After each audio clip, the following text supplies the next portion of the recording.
Assalamualaikum warahmatullahi wabarakatuh. Balik lagi di channel Mang Adun. Apa kabar semuanya? Semoga sehat selalu ya. Sementara gua ngumpulin info tentang update Pi browser, gua mau coba ada sedikit edukasi ya, atau apa ya, bisa dikatakan ya selingan lah di antara ramainya informasi yang ini yang itu. Kemarin ada seseorang yang biasa yang paling banyak lah apa sih namanya informasinya gua share di channel Mang Adun ini. Beliau ada sedikit obrolan tentang nilai CoinPi ya gitu setelah open mainnet gitu. Apa itu? Kita langsung aja ke informasinya. Beliau mengatakan, katanya, berapakah nilai CoinPi setelah open mainnet diluncurkan? Apakah $100, $314, $1.000, $6.700, $10.000 atau $314.000 apa ini? Iya betul ya, $159 gitu. Ini juga cuman sekedar apa ya namanya feeling dia lah ya, apa sih namanya, obrolan ini mah katanya cuma pendapat saya pribadi ya, bukannya nggak mau nilai tinggi, pengen banget katanya, cuman takutnya apa yang kita harapkan nilai tinggi belum kesampaian, takut kita kecewa gitu, sedangkan nilai CoinPi masih nol ya. Ini mah tebakan saya, maaf, perkiraan buat ekosistem awal itu $100 dah, ini mah tebakan saya aja, katanya begitu ya. Nah, menyikapi pendapat beliau ini, gua nggak komen sih di grup. Gue sebenarnya jarang komen di grup itu, cuman nyimak aja gitu kan, kecuali kalau ada sesuatu yang penting yang bisa gua sampaikan. Menyikapi postingan ini atau apa ya, pendapat beliau ini, gua kebetulan kemarin sempat nonton video apa namanya, klarifikasi Mbak Berli terhadap Abah Sapwan juga. Gue dengar Mbak Berli juga sempat bilang gini, jadi harga konsensus di Cina yang kita tahu itu sekitaran $314.000 ya, kalau nggak salah seperti itu. Itu Mbak Berli bilang dengan harga konsensus Cina itu, Cina sebetulnya mengajukan gitu loh untuk open mainnet.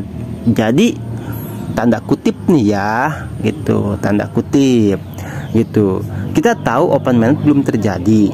Nah, tapi dengan adanya kekompakan warga Cina gitu kan, dengan adanya komunitas Cina yang menggembar-gemborkan harga segitu sekaligus dengan praktek barter gitu kan, barang dan jasa ataupun peer to peer gitu kan. Jadi kita udah banyak lah peer to peer mah gitu. Nah, di Cina tuh kan komunitas lebih besarnya gitu kan. Nah, di sana sudah jelas itu terjadi gitu loh. Cuman apa ya, bahasa Mbak Berli yang bilang Cina juga mengajukan itu perlu kita garis bawahi ya, dalam artian Cina juga nggak tahu gitu loh harga yang nantinya akan terjadi di open mainnet gitu. Apakah nanti core team itu menyetujui gitu kan dengan pengajuan yang Cina lakukan, yaitu harga sekitaran $300.000-an ya kan, atau mungkin core team punya apa ya, pendapat sendiri dan alasan sendiri, atau dengan beserta faktor-faktor yang mungkin saja kedepannya bisa Kortim jelaskan alasan-alasannya itu. Kenapa misalkan Kortim mengeluarkan harga konsensus saat open minded gitu dengan harga sekian gitu. Pasti Kortim lebih banyak peninjauan gitu kan.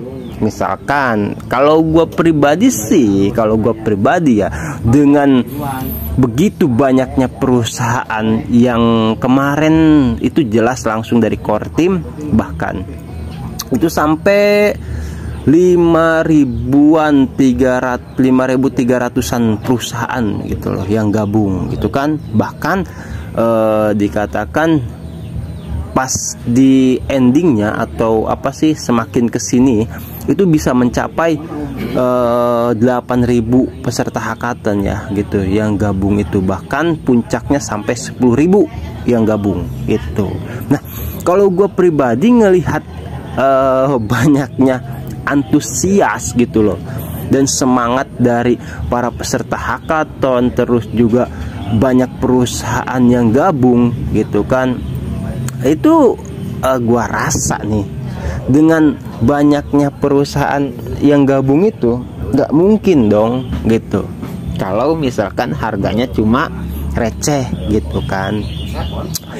Ya apa ya namanya, gue sih berasumsi sendiri juga, sama ini kita cuman ngobrol asumsi aja ya gitu. Walaupun di video sebelumnya gue sempet mengatakan kalau nggak salah itu di logika Coinpi ya gitu,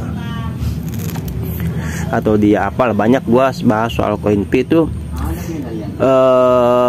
Banyak yang berasumsi bahwasanya Coinpi itu nggak mungkin rendah gitu loh. Tapi ya tetap kita kemungkinan bisa saja terjadi ya kan, karena kita kan nggak tahu gitu kan itu. Nah, terkait semua ini gitu kan, sebentar.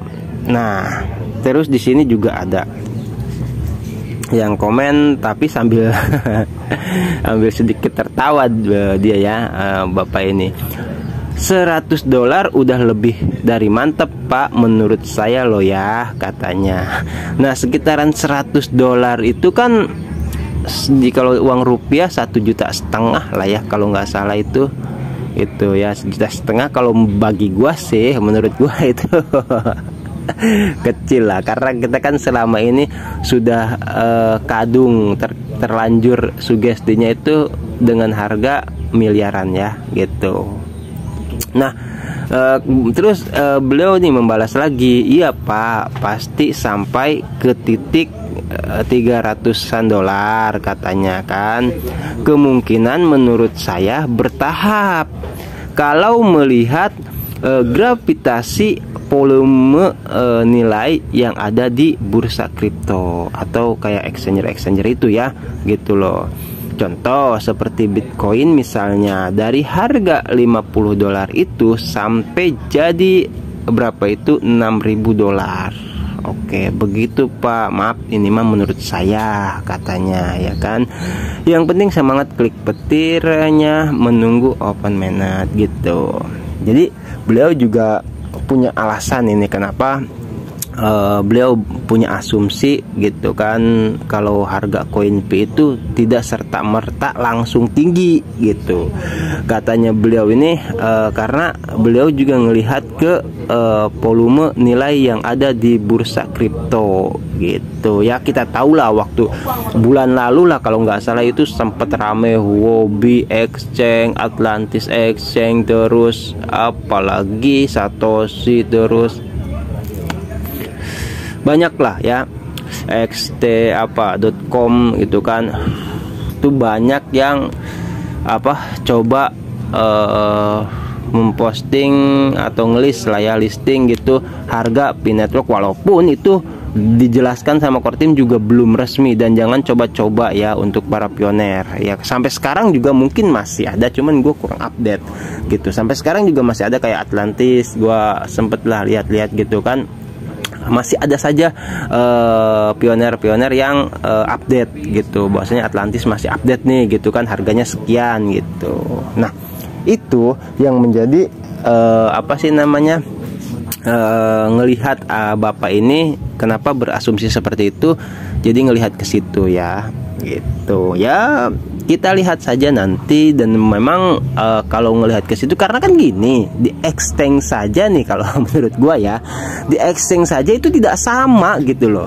Di Huobi P-Network berapa dolar, terus di Atlantis Exchange juga beda lagi gitu kan. Nah, logika, kalau logika gua ya kalau misalkan apa sih namanya, sudah listing nih misalkan, terus exchange tuh listing semua ceder gitu kan, open mainnet misalkan, terus semua exchange tuh update gitu kan. Nah, logika gua nih, kalau misalkan ada exchange misalkan Atlantis gitu kan, kalau nggak salah tuh kemarin sampai tembus di 6.700-an dolar ya kan, kalau nggak salah gua.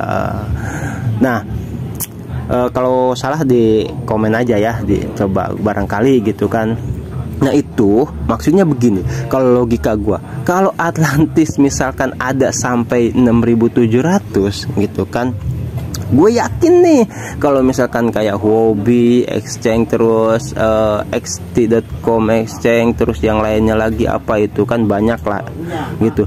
Kalau misalkan melisting dengan harga yang beda-beda, tentu dong pioner itu nyari harga yang lebih tinggi gitu kan.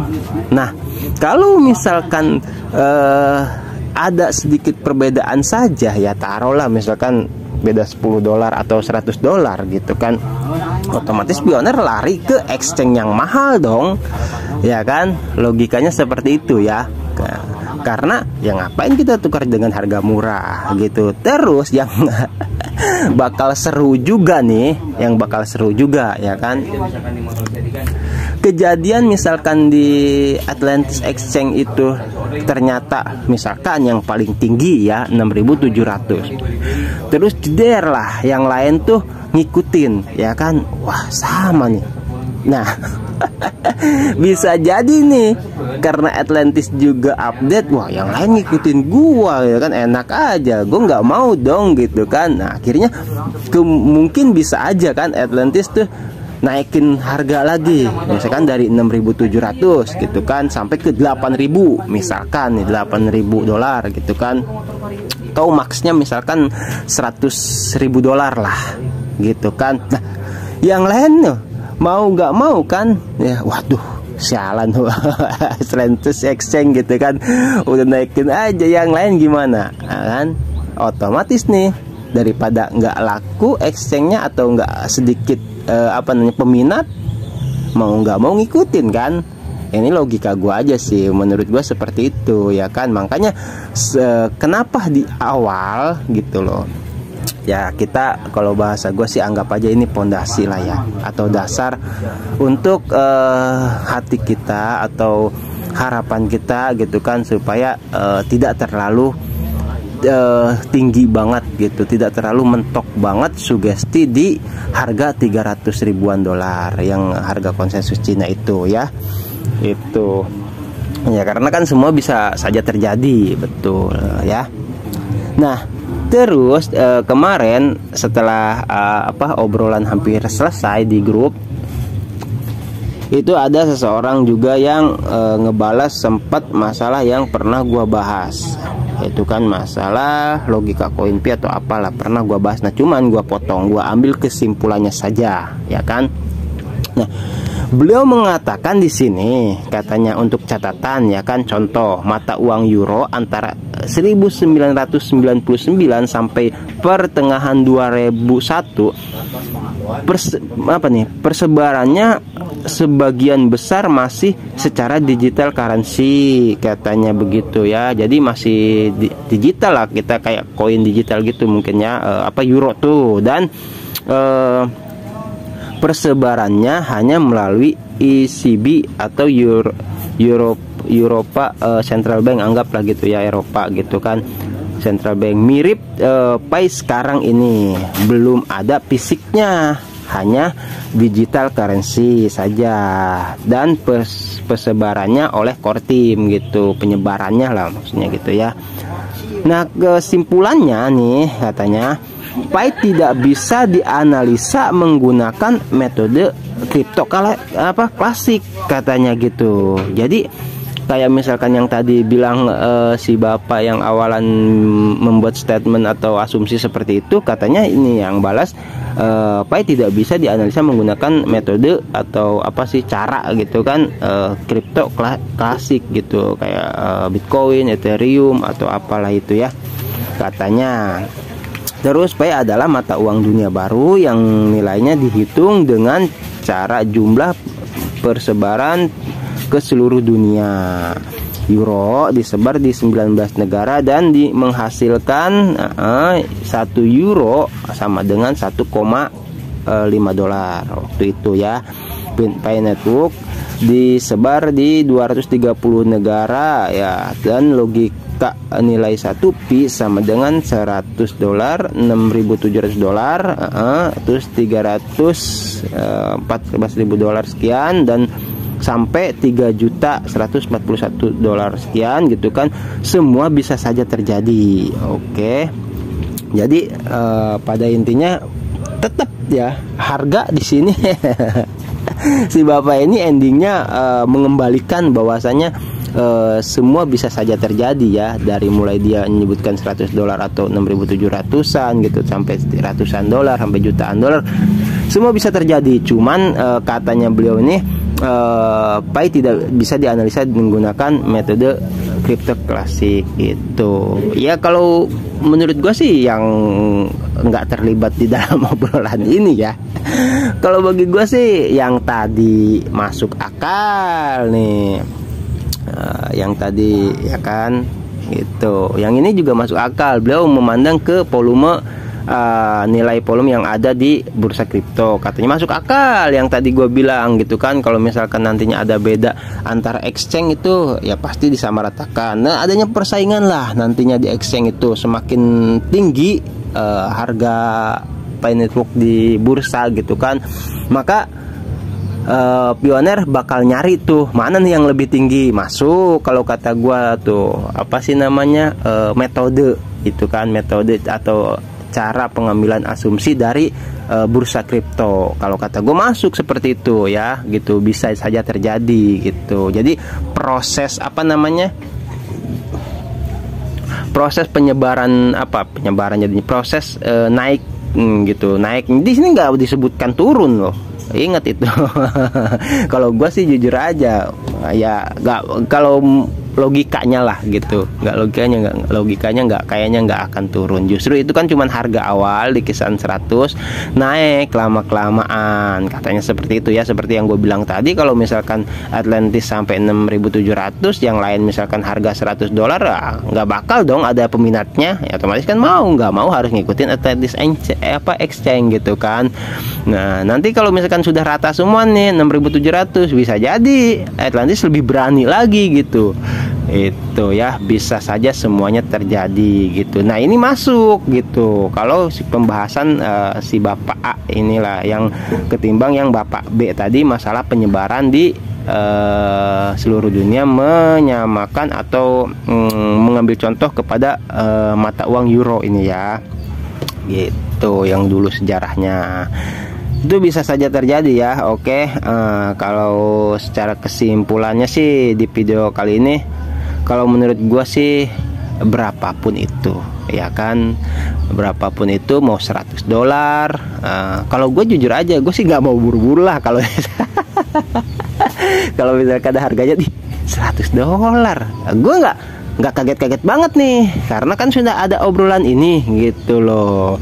Makanya kenapa gua menginformasikan kepada Pioneer yang lain juga, khususnya yang gabung di channel Mang Adun ya kan, kenapa gua buatkan video terkait hal ini gitu kan ya, karena itu biar nantinya semua Pioneer yang kita bareng-bareng terus lah, intinya yang ngobrol bareng terus, biar nggak kaget ya kan ya. Kalau misalkan yang maaf ya istilahnya yang jarang update informasi loh, kok katanya harganya ratusan ribu dolar ya kan, engkau nggak tahu jadinya malah hoax nih gini. Wah, malahan yang ada ya kan, malahan jadi nyinyir ya kan, malahan jadi ngebully gitu. Padahal di sini dikatakan semuanya bisa saja terjadi, mengingat sekarang itu nilai CoinPay itu masih kosong.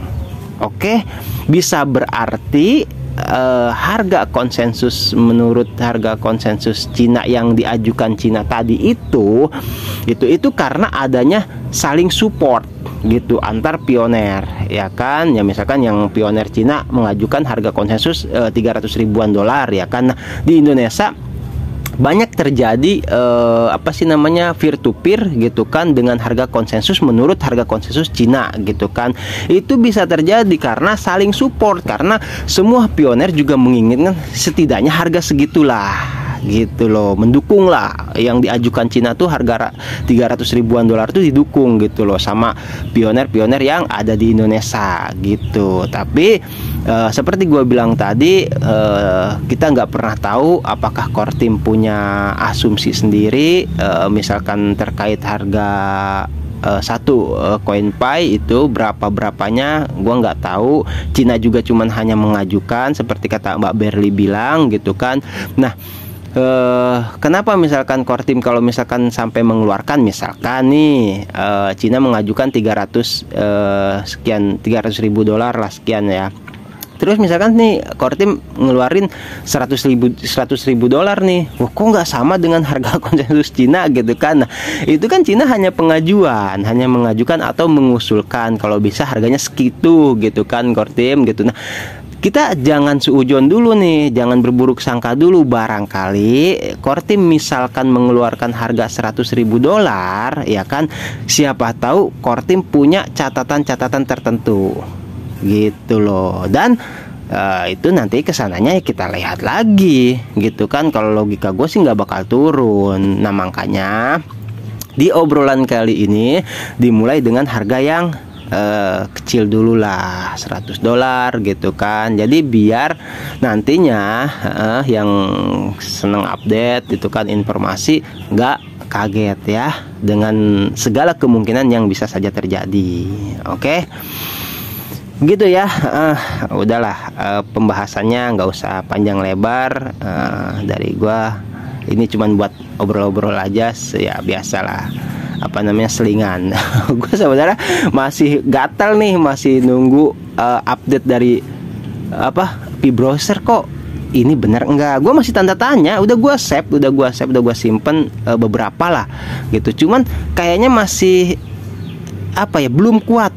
Takutnya itu masih asumsi gitu loh, masih asumsi dari yang seperti pioner-pioner juga gitu kan. Wah, gue kalau gitu sih agak membingungkan, dan gue nggak mau membuat informasi khususnya kepada semua pioner informasi yang ngambang lah. Ini bener enggak nih informasi kan gitu ya. Gitu, kecuali yang dari awalnya juga udah gua dasari dengan istilah asumsi. Oke. Kalau informasi kan ya tetap ini juga informasi, cuman kan ini informasi asumsi kayak gitu. Nah, ini informasi pasti kayak gitu kan, harus jelas beda ya, seperti itu. Ada yang dari moderator misalkan Kortim gitu, ada yang dari pioner. Informasi itu beda-beda gitu ya. Oke, kayaknya informasi atau obrolan-obrolan kita nih selingan lah ya. Dasar-dasar nilai harga CoinPay nantinya gitu, biar nggak terkejut ya kalau misalkan terjadi nilai CoinPay nantinya nggak langsung sesuai dengan harga pengajuan yang Cina ajukan gitu ya. Itu sekitar 300 ribuan dolar itu ya. Jangankan ya, syukur-syukur. Makanya beliau juga mengatakan itu kan, ini mah pendapat saya pribadi ya, bukannya nggak mau nilai tinggi, pengen banget gitu nilai tinggi. Mah siapa yang nggak pengen gitu kan. Ya syukur-syukur nilainya langsung tinggi gitu loh. Misalkan kayak Eropa mengusulkan harga $500.000. Pernah gua bahas lah di video sebelumnya. Terus Amerika $1 juta kan gitu. Pengennya mah tinggi ya. Jadi gitu ya. Ini cuman sekedar apa ya sih dikatakan ya, sekedar asumsi ya, obrolan kita aja. Biar kita bisa jaga-jaga perasaannya gitu. Jangan yang nggak pernah update nih, wah taunya harga konsensus Cina aja nih gitu kan. Tanpa tahu apa sih kesananya bisa saja terjadi. Oke. Dan seperti gue bilang tadi, kalau misalkan harus itu terjadi, pasti core team punya alasan-alasan tertentu, dan itu akan dipublikkan, akan umumkan kepada semua pioner kenapa harga konsensus tuh sekian. Itu pasti ya. Core team juga tidak ujug-ujug atau tidak mengumumkan segala sesuatu tanpa didasari alasan-alasan yang kuat. Oke, thank you. Asik obrolannya nih ya. Yang belum ngopi-ngopi dulu. Oke. Udah ya.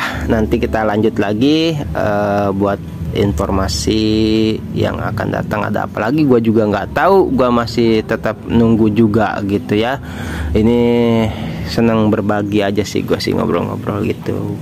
Barangkali ada yang istilah haus informasi atau ada penikmat informasi. Karena gitu, yang kemarin sering gue bilang tuh sayang lah kalau misalkan kita sampai tertinggal informasi ya gitu. Karena seperti yang kemarin gue bilang, kita kalau misalkan buat nonton TikTok lah gitu maksudnya, atau untuk apa kita sampai bisa menghabiskan berjam-jam, masa untuk informasi Pi Network yang kita tahu sangat digadang-gadangkan, lagi viral juga, dan kita sama-sama berharap akan menjadi kenyataan gitu kan, masa sampai nggak mau sih.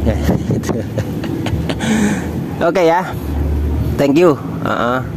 Videonya cukup sampai di sini dulu. Nanti kalau ada suatu informasi lagi, insya Allah bakal gue update ya di sela-sela kesibukan tentunya. Tetap aktivitas seperti biasa ya. Semangat, jangan lupa klik petir juga. Oke. Gue Mang Adun pamit undur diri. Wassalamualaikum warahmatullahi wabarakatuh.